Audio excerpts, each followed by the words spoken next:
Well, welcome everybody. How many of you were not present last week? So, quite a few. All right. Well, then I'm going to ask the rest of you to fill them in. It's a test. So, could I have a volunteer or two to kind of summarize what we talked about last week? Anybody? Mark, thank you. So let's see. So the world is doomed. No. Actually, talking about the sources of the this thing I found most interesting. The sources of the CO2 and the greenhouse gases.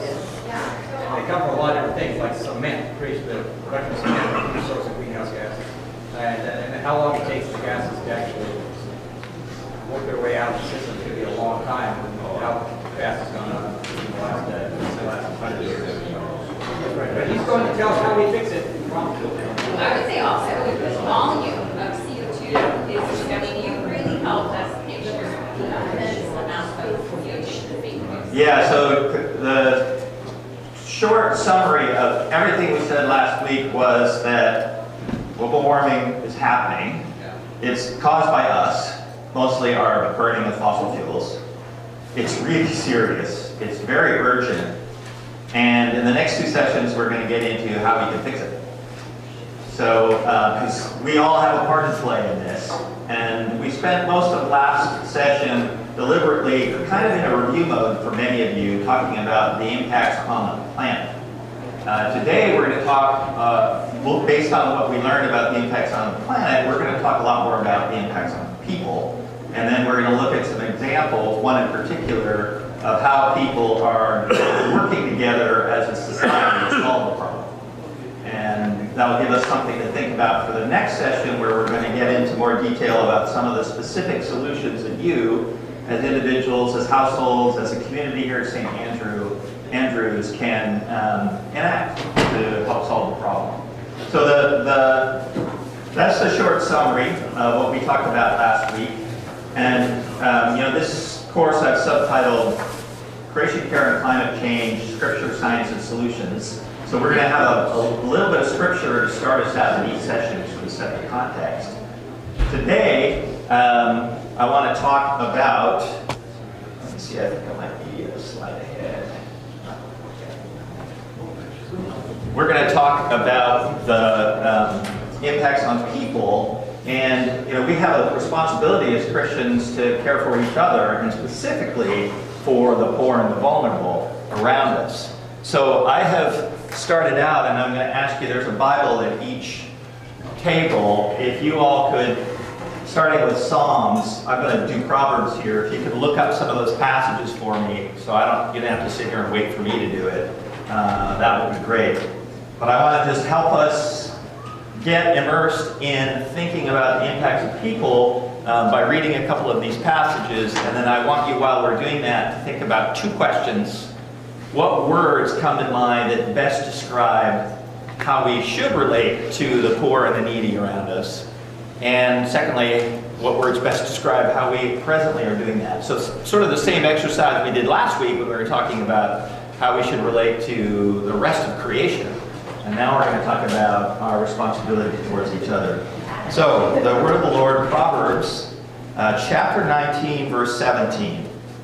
Whoever is kind to the poor lends to the Lord, and he will reward them for what they have done. That's it. Anybody have Psalms handy? Okay, let me see if I can get there. Need to... If you could look ahead for me and look up some of the others, that'd be great. Psalm 82, verses 3 to 4. Defend the weak and the fatherless, uphold the cause of the poor and the oppressed. Rescue the weak and the needy, deliver them from the hand of the wicked. Does anyone have Isaiah? I have Deuteronomy. Deuteronomy? Good, please. This is Deuteronomy 15:7. If there is among you anyone in need, a member of your community in any of your towns within the land that the Lord your God is giving you, do not be hard-hearted or tight-fisted toward your needy neighbor. Okay, does anyone have Matthew? I've got Matthew. Go ahead. Go ahead.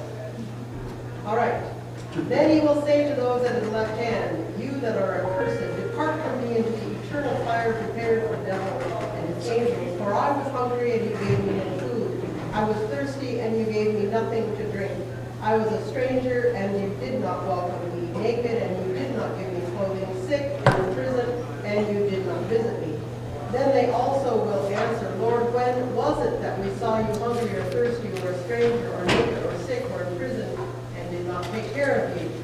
Then he will answer them, truly I tell you, just as you did not do it to one of the least of these, you did not do it to me.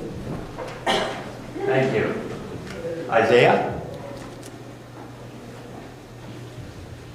If you offer your food to the hungry and satisfy the needs of the afflicted, then your light shall rise in the darkness, and your gloom be like the noonday.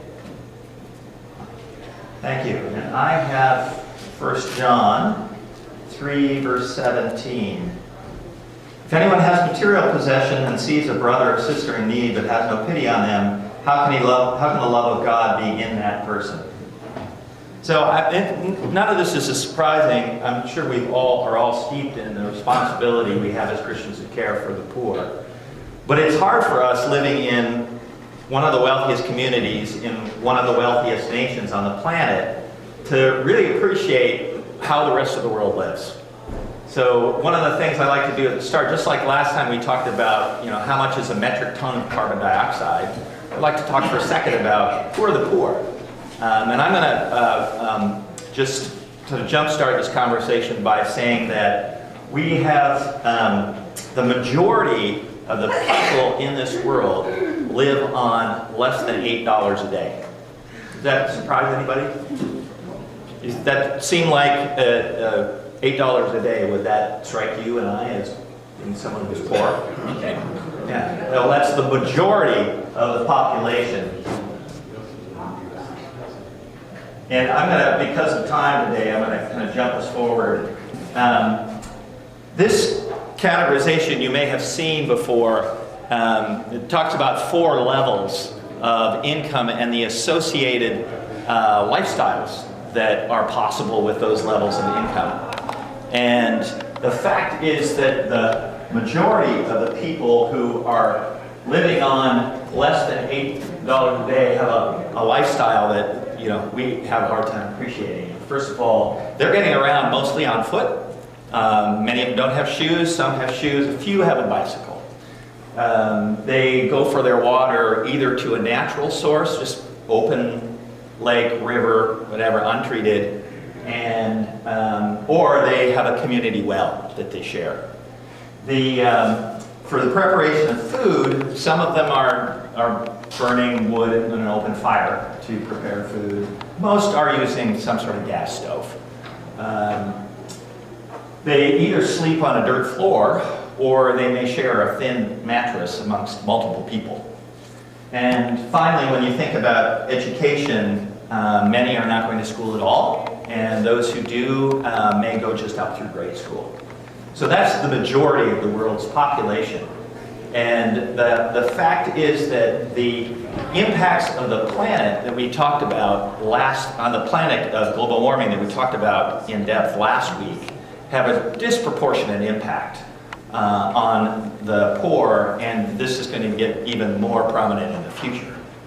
So I want us to keep in mind this picture of the typical person when we think for a moment now about how the impacts, the changes that are happening on our planet are going to affect these people. Just for reference, I did the numbers the other day. Median income in Bellevue per capita per day, about $187. So we are way off the end of this scale somewhere. And that is a privilege and a responsibility. So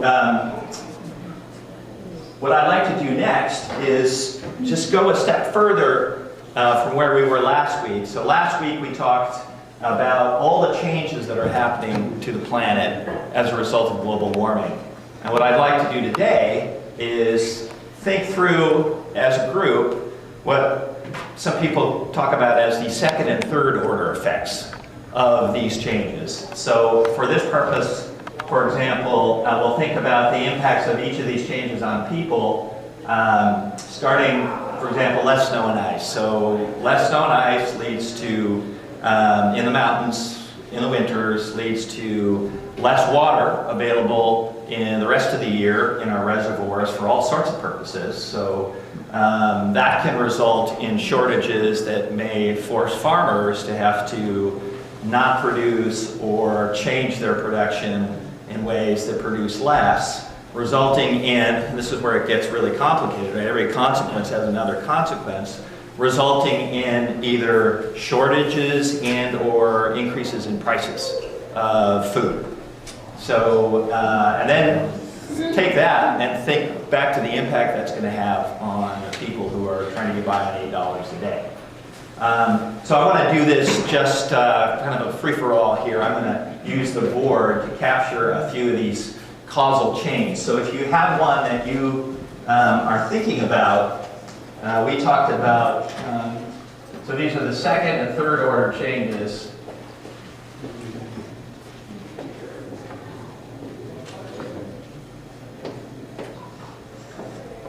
And we talked about snow, water shortages,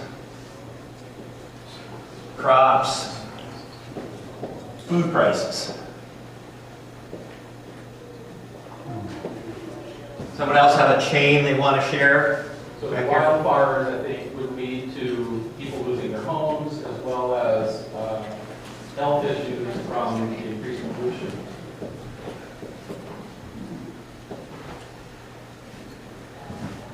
And you could continue with this game, right? Because after a fire, an intense fire, you get things like landslides, erosion, which has impacts on our water supplies. Someone else want to share a causal chain? It seems like a petty value when the rising sea is going to take out my bulkhead, which will take out my bank. I'm sorry, sea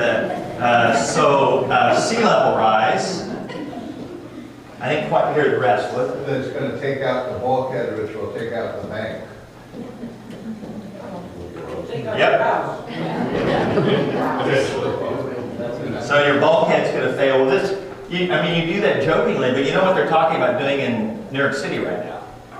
There's a $10 billion proposal to try and create a bulkhead around the southern end of Manhattan to prepare for the next superstorm.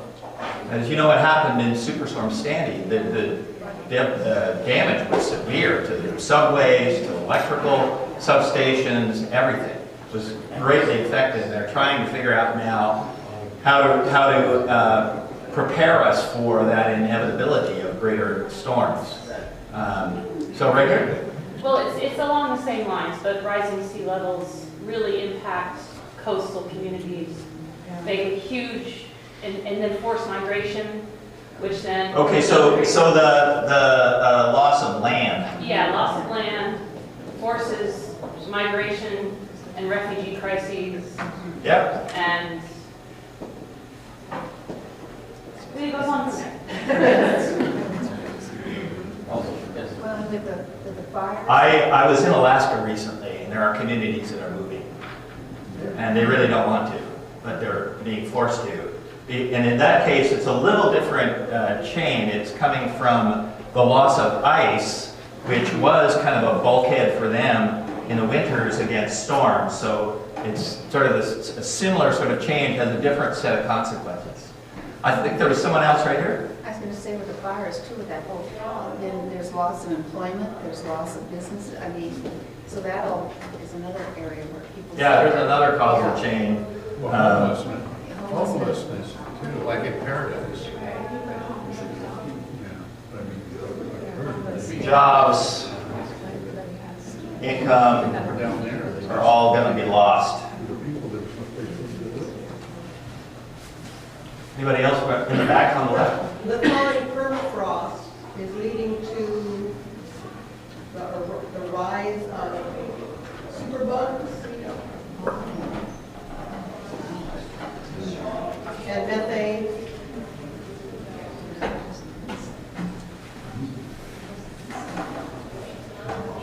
So, yeah, these have a bunch of, so there's health issues. We didn't talk about forest disease, but that's one of the things that's happening that affects us locally. Right here? I was going to say that when you talked about climate change, you're not just talking about global warming, but more dramatic weather events. So whether they're Right. bombs, cyclones. So these stronger storms we talked about last week. What happens is then you have significant property loss, whether it's 1,000 head cattle in eastern Washington or hundreds of homes because of excessively large tornadoes, and then that then results in an economic swing with insurance, and insurance prices could very likely climb as a result, and people might not be able to afford that, and then you just have a greater disproportion of wealth again. So I can relate to that one very closely. For a different chain, fire to insurance, because there are people around us over at Lake Wenatchee where we have a home that are not able to get insurance now. Because of all the, we've had fires all around us. We're just fortunate we haven't personally been affected by them yet, but it's been all around us. Mark? Well, the other thing on saying that property loss just doesn't affect people directly. It also tends, those major events tend to force a lot of pollution into the system. Yeah, that's one I became aware of recently when I looked at an investment in a company that was building some sensors that you could put out in various places in the drainage systems to help us understand where the bottlenecks were that were causing what they call combined sewer outflows. You really don't want to know about this, but it's this problem that's sitting back there. Most of our big old cities have these systems that combine storm drainage and sewer drainage at some point. And when we get these extreme events, it backs up and it goes everywhere. And the city of Seattle is under an injunction of some sort from the Environmental Protection Agency going way back because they have too many of these combined sewer outflows, they call them. So not a pretty picture. In the back, Sandy?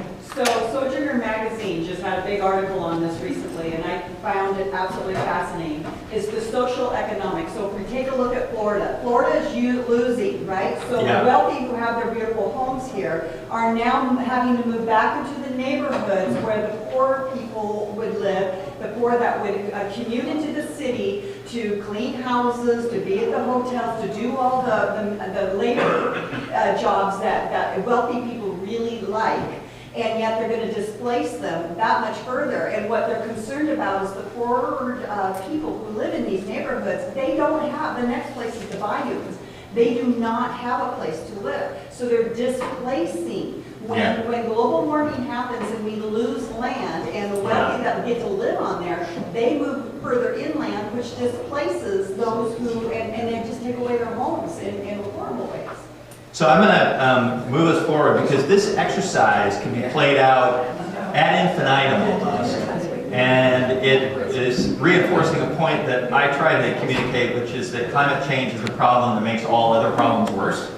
And that's not to say we don't have other problems that we need to focus on, but we need to be thinking about the impact of this problem on all those other problems.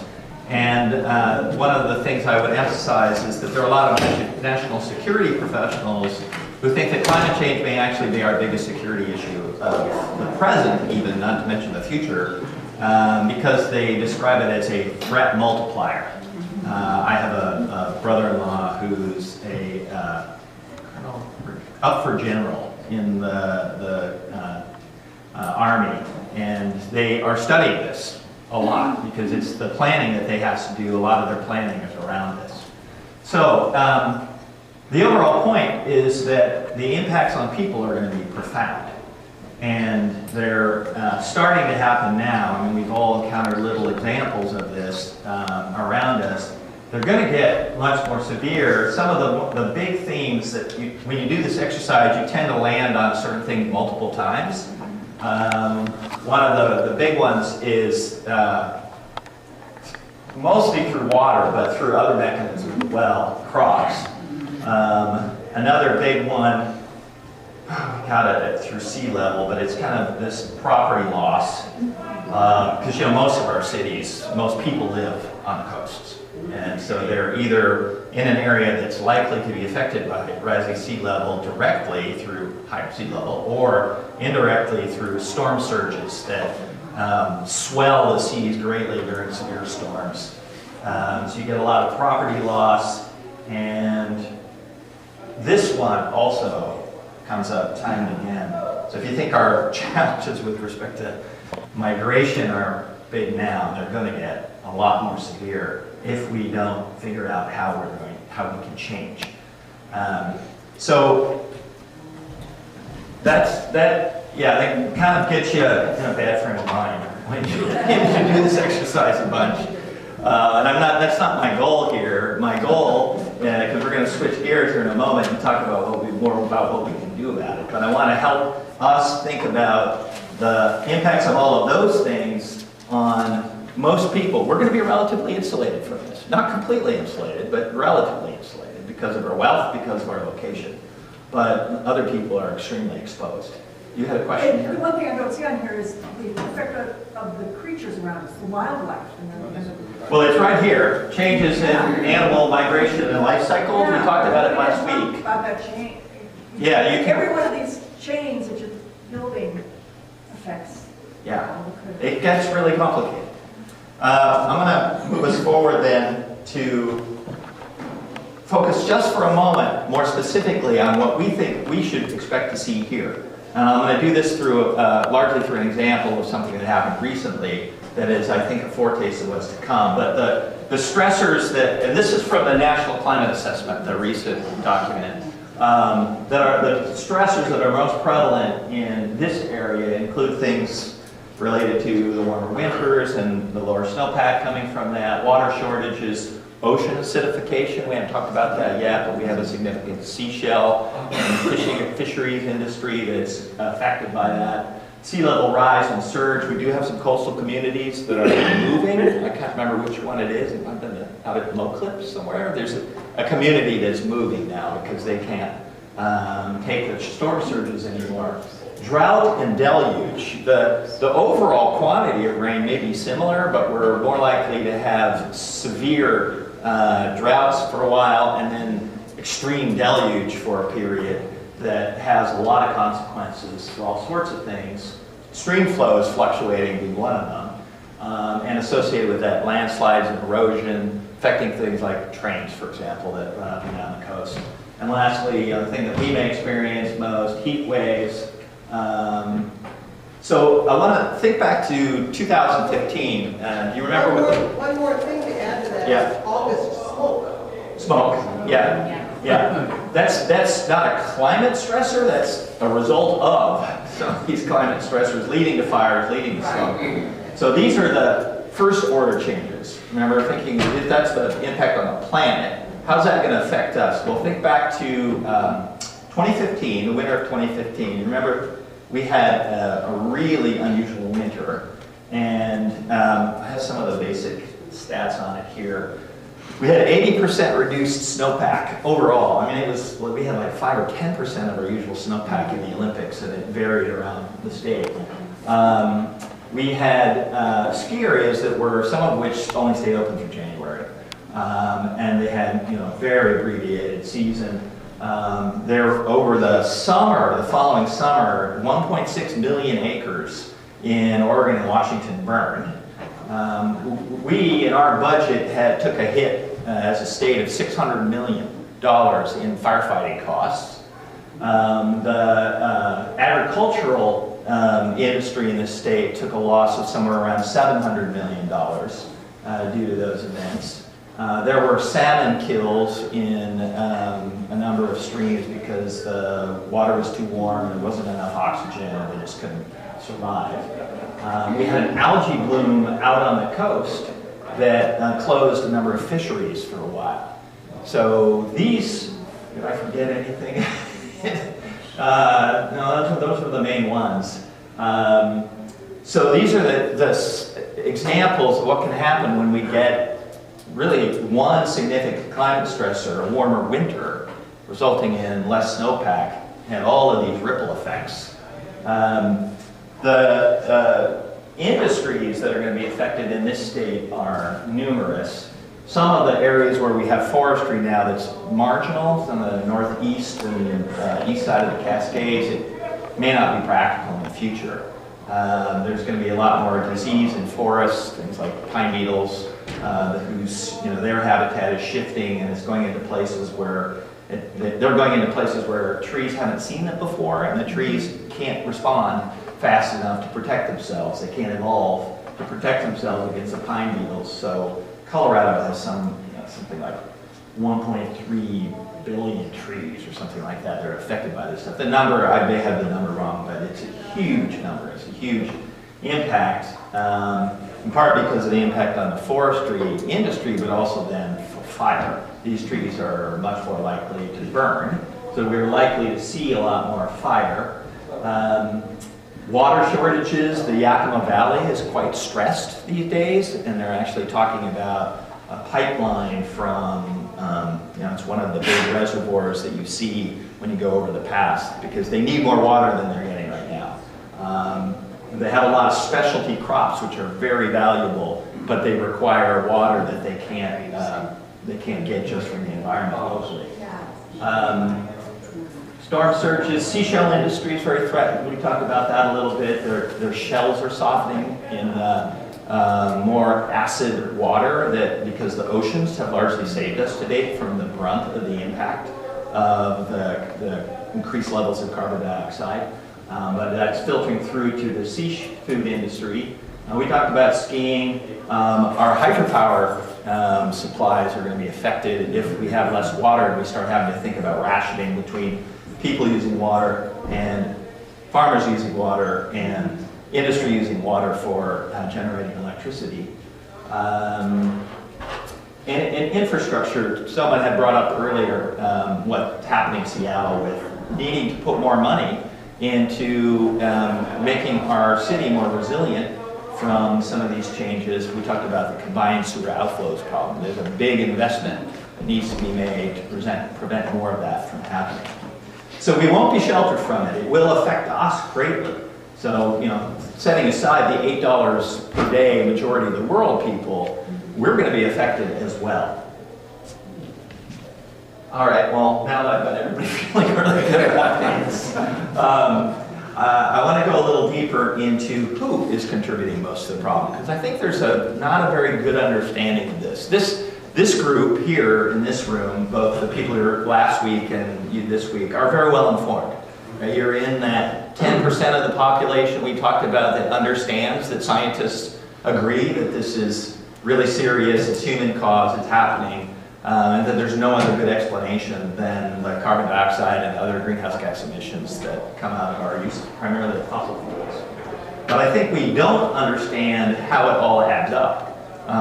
And so I want to ask you, we'll do this as kind of a little contest to see who can guess which of these bars, which represent the per capita emissions of carbon dioxide, go with which country. So this is per capita emissions based on how much energy is used and the kinds of energy that are produced in a country. It doesn't even think about other impacts like from importing goods. So let's start on the left. Who wants to guess which is the bar? China. Did someone say China? I did. Okay, well that's interesting. We're going to come back to that in a minute. But someone say United States. Were there any others? Russia. Russia? Okay, so without further ado, that's us. Yeah. We're at over 16 metric tons per person. Now remember, okay, who can tell me what does a metric ton look like? A ball 10 meters high. Thank you. Yeah, so a sphere 10 meters in diameter, or 33 feet. So you couldn't fit one of them in here because it's too short. The ceiling's too short. But a sphere 33 feet in diameter represents a metric ton of carbon dioxide at sea level at normal atmosphere. This number is really underestimated for us because there's this thing we talk about as the carbon loophole. We frankly outsourced a lot of our pollution to Asia, and we're buying it back in the goods. They make them over there, they take the hit on the pollution, and we buy the goods back. And there's a lot of greenhouse gases embedded in those things. It ranges from your computers to cement. So the Union of Concerned Scientists has analyzed this and thinks that our per capita income impact is more like 21 when you consider all the goods we purchase. The next one. UK. UK? Saudi Arabia. Saudi Arabia. China. Okay, you know too much. Yeah, Saudi Arabia is very high, and this is because they have so much fossil fuel energy lying around that they're having to just keep taking it out of the ground, use as much of it as they can, and frankly, it takes a lot of energy to subsist in the desert with the huge cities that they've created and keep all the people in there cool. In addition, we mentioned last week that a lot of methane that comes out when they drill for oil just gets burned because they don't have the equipment in all the oil rigs to capture it and use it and ship it. Essentially, they just burn it off. So Saudi Arabia is very high. Who wants to guess the next one? The population of Saudi Arabia is not very big. It's not very big. No, it's not a big population, but so this. Yeah. Who's got the next one? China. China? No. No, Russia. For similar reasons, right? Russia has a lot of fossil fuel resources, and they ship a lot of natural gas to Europe. And because they have a lot of it, again, not a very big, not a very wealthy country, bigger country, about 140-some million people. So, no question, going back to your comment in the U.S. about outsourcing part of our pollution, well, doesn't that also pertain, I mean, isn't some of that oil we get from Saudi Arabia as well? Is part of the fact that we buy so yeah, and that's what this accounts for, right? This looks at our energy use. So if we bring in oil and use it, burn it in our cars or to create electricity, that's in here, right? But not if it comes in the form of a computer or cement or steel or all sorts of other things that have a lot of carbon emissions associated with that. I'm going to just skip to the next one. It's been raised a couple of times now. China. Okay? So China's less than half per capita. They have a lot of people. A lot of those people don't live still in cities. Many of them do now. But they also aren't that wealthy overall compared to the United States. They don't buy and use as much stuff. But they'd like to. They very much would like to. And their emissions per capita have been increasing. If you were to adjust for this carbon loophole effect, their emissions per person might be below 6. And ours are more like 21. So and China is trying to put clean energy to use as fast as possible. They've got more solar than anybody in the world. They've taken over the solar industry.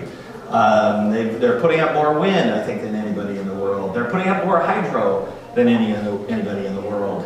But they're still burning a lot of coal. And they're slowing down, but they're not stopping. In fact, some of their companies are now helping other countries build coal plants because they know how to do it and they want to make money. So, and in the course of doing what we've been doing for a long time, they are likely to increase their per capita emissions.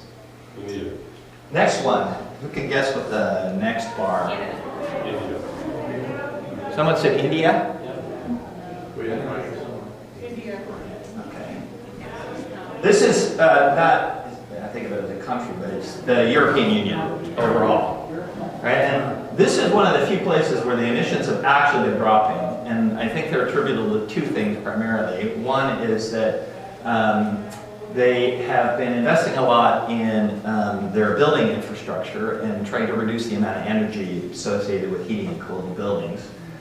They've also been changing the rules for their utilities, like the UK changed the rules for how their utilities function in a way that made the utilities just say, okay, we don't want to do coal anymore.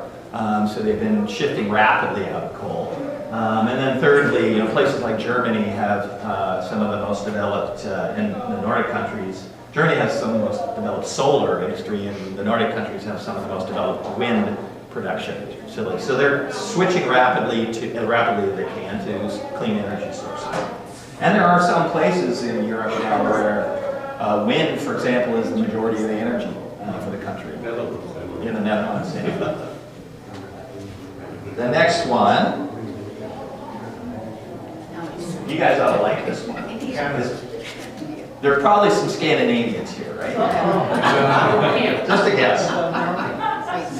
Sweden. So the Swedes actually lead the EU in reducing their carbon footprint as a society, and we're going to look into that in detail in a moment. I'm going to skip ahead quickly in the interest of time. The next to India. Yes, they burn a lot of coal to produce electricity, but there are 300 million people in India who don't even have access to electricity. So there's an opportunity here to just skip fossil fuels entirely for those 300 million people. That's the United States, right? In population. Skip that, go directly to solar. So just like a lot of Latin America, South America, sort of skipped landlines, went directly to cell towers. So there are technological fixes that they could adopt, and they very much are exposed and realize it because of some of the populations on the coast. And lastly, there's the rest of the world. So again, because of this income effect, these are wealthy countries by and large, with the exception of India. China is becoming wealthy, and associated with that are higher levels of carbon emissions per capita. I think what typically throws out this discussion usually is that it's usually discussed not in terms of per capita, but in terms of total amount of pollution. So people, when you're talking about this, well, look at China, they contribute more than we do, totally, maybe. And so this puts it in a new light when you talk about per capita. With the emphasis on maybe, because if you do proper accounting, and you look at all the stuff we buy from China, that's really on us. So, and that's part of the challenge of this economy we live in. We ship stuff all over the world. That has a bunch of greenhouse gas emissions associated with it. We need to move our economy to where we produce more locally, produce more close to us. And we can do it. We're going to talk about how that can happen. It'd be interesting to put up there the cost per kilowatt hour against that chart. What you pay in that location per kilowatt hour per energy use. Well, first of all, it'd be really hard to do, right? Because in the United States, Hawaii pays like 21 cents a kilowatt hour. New York might be 17. Here we pay 11. Right. And Lake Wenatchee they pay 2.5. But if you average it, I bet you'll see that EU and Sweden are 3 times the average of the U.S. It's quite possible that their overall costs of energy are higher. That's largely because of policy, which we're going to talk about in a moment. So, again, I'm not sure I'd help you feel better, except that you should feel better because we're going to talk about Sweden and what they've done. And if we all lived like the people in Sweden are living when it comes to our carbon emissions, about a third of the global carbon emissions would just go away. There's still a lot of work to do on the other 2/3, but that's a really dramatic change. So hold that thought. We'll come back to that in a moment after we talk about the example of Sweden.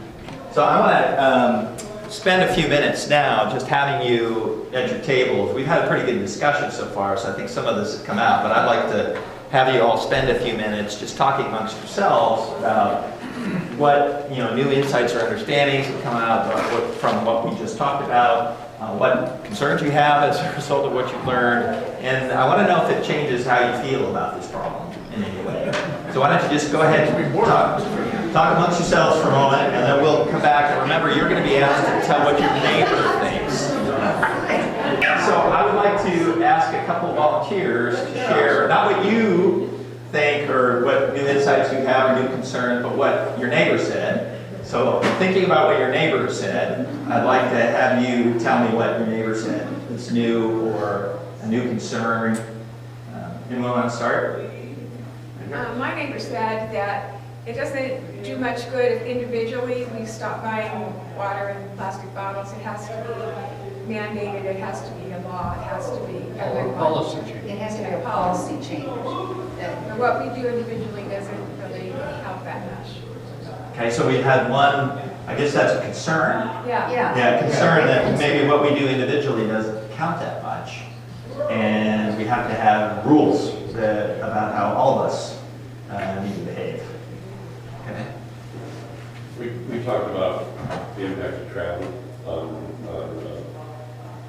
you know, climate change, carbon pollution, and kind of our attitudes versus maybe attitudes that maybe people in Sweden have or Europeans or other people have. Just getting a handle on that and even the relative pollution from different modes of transportation. So you were thinking your neighbor was concerned about their travel and the impact that that has on the carbon footprint? How to summarize that? Something to think about. Okay. Someone else? Right here? One of the things our table brought up early on is just changing how you feel, like how generally like, oh, it's not going to impact me in my lifetime kind of thing, but looking at like the impact that it will have on our children and our children's children and the future, that it will really impact, and that we do have a responsibility now to enact change. You know, I want to thank you for bringing that up. We're going to pause and we're going to amplify that for a second. So we talked at the outset about our responsibility to the poor and the vulnerable. Well, frankly, the unborn are extremely vulnerable right now. They're not part of the problem. They're going to be living with the consequence of it. And, you know, we have a rather short window in comparison to think about this. And, you know, I think that if we're going to really take our responsibility for the needy seriously, we need to also define needy in terms of future populations. So thank you for that. Anybody back here? Okay, well, I want to move us forward. We got kind of a late start this morning. And I want to look more specifically now and more hopefully about what we can accomplish if we work together and decide that we want to change. So Sweden, and I'm going to do this in the form of a case study, and I apologize, some of this is going to be a little policy wonkish. There's going to be some details about what Sweden's doing that might be kind of hard to remember, but we'll get the overall picture from it. So Sweden started in the late 90s to really take a serious look at this problem and decided as a society that they wanted to do something about it. It really came around even before the Kyoto Accords in 1998, but because in part of their experience through the oil crisis, etc., they just have a strong ethos around the environment.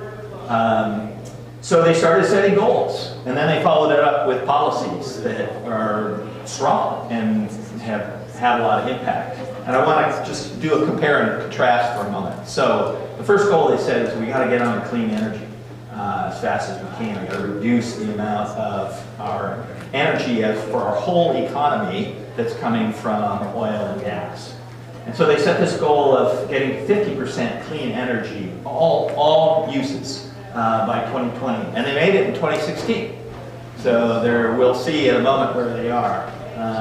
They are now on a goal of trying to get to 63% greenhouse gas reductions by 2030. So that's 11 years from now, relative to 1990. So that's kind of the benchmark that I think it should be in all of these statistics. And then they have a goal of getting to zero impact net. They recognize there's still going to be some sources in the economy of greenhouse gas emissions, but they're going to do things to offset that. So they set strong goals. We in the United States have no federal goals when it comes to reducing our greenhouse gas emissions. None, and when I say federal goals, I'm talking about things that have been passed by Congress and made the law of the land. We had a brief period where we attempted to bring in a cap and trade scheme to reduce emissions by putting a price on emissions. Didn't pass. It was in about 2009, and then the Obama administration tried to start the clean power plan. That never even got out of the courts. It did change behavior because a lot of utilities realized we got to change. So if Mama doesn't do it, someone else will. So they started thinking about changing more. But we have no policies and no plan, and no goals even. We'll talk about the plan in a minute. In fact, our goals are right now, and the current administration, to get out of whatever obligation we committed to as part of the Paris Accords. Now, that's not to say that things aren't happening, they're just happening at the state level. So there are about 20 states that have targets. Some of them are making great progress, and some of them are very influential ones, like California, and New York, and Massachusetts. Please tell us we're one of those. What's that? Please tell us we are one of those. Washington is making progress as well. We didn't have as hard a job to do. We started with 75% hydropower for our electrical grid, thanks to the federal government. It wasn't something we did. We inherited this, hydropower infrastructure, and the region has a lot of that benefit. So that's good. We're making moves in the right direction. The whole West Coast is, really. We are, Oregon is, BC is, California is, so that's good news. There's targets, there's plans that are coming out, and this current legislative session has a whole bunch of good stuff happening in it that will move us in the right direction. But I'm looking just right now at Sweden versus federal US. When it comes to policy, because again, you can have goals, but if you don't actually start doing something to make the goals happen, it's all just talk. And they started putting together an integrated climate and energy plan. In fact, I'm pretty sure the agency is the administrator for energy and the environment. And they took a very comprehensive look at what needed to happen and started to make changes in all areas. They put in place a broad carbon tax in 1995. Probably the most important thing they did. It wasn't just on a small number of big emitters, it was on everybody, and down to households. And households were aware of the fact that they were paying fees associated with the amount of pollution they emitted from their use of various forms of fossil fuel energy. They did a whole bunch to also, in addition to sort of the stick of the taxes, they also had a whole bunch of carrots that they put in place for people to start changing, insulating, switching to clean electricity if they were using natural gas or oil to heat their homes. They provided a lot more information so people could make decisions. So when you buy a building in Sweden, it's very likely that you can look at a report that will tell you exactly what the energy consumption is for that building. They also gave a lot more choice to people. There are like 140 different suppliers of energy to households that you can pick from. I don't have any choice. I got to take what Puget Sound Energy gives me, and it happens to be mostly coal and natural gas right now. It's changing, but that's what it is right now. So the contrast here is pretty stark. Again, we don't have a federal plan. We have a few incentives for certain things that have kind of snuck in, like solar, for some new industries. We do have cap and trade frameworks in place, largely through the 13-state regional greenhouse gas initiative up in the Northeast, focused on just the largest polluters in the power sector. And California has one as well, and they're starting to connect some of these things so we can make them more impactful. But the cap and trade policies have had flaws, frankly. They haven't set the cap high enough, they haven't reduced it steadily enough. It's a complicated thing to try and get right. We still subsidize oil and gas to a very significant level at the federal level, and much more so than we do subsidize, for example, solar power or electric vehicles. And it's really hard to go, if you want to buy a house or rent an apartment, really hard to get any sort of useful information about what the energy consumption of that building is and how it compares to others. This was something I did a lot of work on 2 years ago. I made a grant to help the first implementation of a policy to score residences for buyers in Portland, the city of Portland, the home energy score policy. So now if you go to buy a house in Portland, you get a little report It has a score like an MPG, mile per gallon rating for your car, same thing for the house. Scale of 1 to 10, tells you where you sit relative, this house sits relative to other homes. More importantly, it also tells you what you can do to reduce the energy consumption and how much those changes might change the utility bills. So it's based on models, so it's not perfect, but it's also based on some really good data they collect through a home energy score assessment, which is a lot like when you get a house inspection, right? Very detailed look at the state of the house. So this is new. We are hopeful that it will have a lot of impact. It will start to get people thinking about not just granite countertops, but boring stuff like insulation and sealing of ducts and all that kind of stuff. Power monopolies, we just talked about. So again, the contrast is pretty stark at the federal level.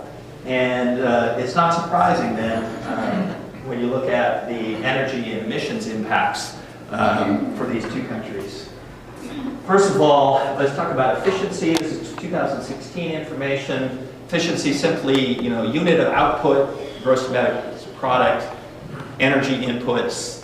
In order to have one term to describe all energy, it's kilograms of oil equivalent. So in Sweden, they produce $6.67 of output for every $1,000 of output for every kilogram of oil energy input. Ours is about half that. So they're about twice as efficient in their economy. As I mentioned, they hit their goal of majority clean energy in 2016. They're at 54%. The United States is still at 11%. Clean electricity, the grid in Sweden is almost entirely clean at this point. There's no fossil fuel, very little fossil fuels being used to generate electricity. In the United States, it's still, the majority of it, 2/3 of it is coal and natural gas. They've done a lot with biofuels, and this is partly because they're very good with wood. And most of the biofuels most of the additions to fuel that they're putting are derived from wood products. About 90%, about 10% is from like waste, vegetable oil and other stuff. But they've incorporated a lot of that into the fuels that are used in the fuel transportation in the country. Ours is about at 5%. Good question. Are you saying they're using natural gas? Is that why you said we've got biofuels mixed in? No, by biofuels, I mean things that come from plants. Yeah. Ultimately. So that's all they're using? Just biofuels? So think of a gallon of gas. Yeah. We put about 5% ethanol in it, mostly coming from corn. They put about 20% additives in, mostly coming from wood. Okay, so that's how they have reduced their use of gasoline by about 20% by mixing in 20% ethanol. They don't have solar or wind or hydro, right? Different thing. That's transportation fuel. That's the liquid fuel that goes in the tank. They absolutely have a lot of hydropower and nuclear. They have solar and they have wind. So they brought all of those things into okay, we got to wrap up here in a second. So the result of all that is that their emissions have dropped pretty dramatically relative to 1990, and that's part of what reflects their low per capita greenhouse gases. I'm just going to summarize this for you. They are frankly better off as a result of doing all these things. The economy's grown better, they're more productive per person, they have better health statistics than we do, and they score better on happiness indexes. So I'm just going to go out on a limb here and say I don't think the Swedes are suffering as a result of these changes. They're not taking cold showers in the dark. They're living pretty good lives, and they're quite satisfied with these changes. So I had hoped to get you to tell me, why aren't we doing all this stuff? But because we have to wrap up, I'm going to say that we could do this too. There is a surprising amount, I don't think anybody really appreciates this, there's a surprising amount of agreement amongst both parties, as divided as they are on so many things, about things that we need to do. Registered voters' opinions, Yale Climate Communications Project. Voters agree we should have tax rebates on efficient cars and solar panels. homes. We should use more solar energy. We should regulate CO2 as a pollutant. We should participate in the Paris Climate Agreement. We should have a revenue-neutral tax on fossil fuels. And we should reduce our emissions regardless of what other countries do. It's just bunk to say we should not do it because China's not doing enough of it. I hope you've got that out of your head now, because they have much lower contributors per person to the problem than we are. So all of these things are agreed to by a majority of registered voters for both the Democrats and Republicans. So I don't think we need to wait. I think we could go get these things done. And I had hoped to have a few minutes to have you think about how we're going to make that happen. But we're running out of time, so we're going to have to, feel free to talk about it if you don't have to go to the 11 o'clock service, but we're going to address this in the next section when we talk about what we're going to do to stabilize the climate. And I'm going to share with you the solutions that we have that we can implement right now to help solve the problem. Question? Well, another question. I just wanted to say you're clearly very, very well informed. Yeah. And you do a good job in presenting your information. We thank you for that. You're welcome. And but now comes to the homework. So if you haven't signed the sheet to give me your email address, please do so. I have a little exercise I'd love for you to do. Don't sweat it and try to spend too much time on it. But if you have things like the number of miles you drive in a year, the flights you take, your utility bills, the kilowatt hours, the therms, a guess at your spending on goods and your spending on services, how many meals you eat that have each week that have meat. There's a single page form that I have for you that you can put in some of that information into, and it'll just crank out a number that represents your carbon footprint as a household. So I'm gonna, if you sign up, I will send you a pointer to this and ask you to give it a try for next week's session. We're gonna talk about what we all individually can do.